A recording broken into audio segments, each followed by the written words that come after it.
A feature of the LastPass Password Manager app for iOS is the ability to scan passwords into your vault. This can be done from within the vault by selecting New and then choosing to Scan Password. Scan using the camera or by selecting an image from the gallery.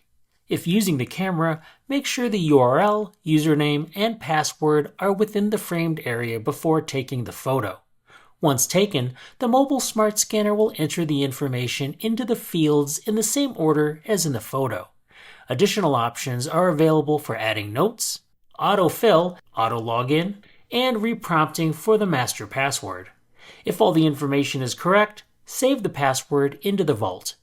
This can now be used within browsers and apps to log in quickly and easily. Okay, well that's it for using the mobile smart scanner. For more assistance with the LastPass Password Manager app for iOS, check out our help documentation at support.lastpass.com.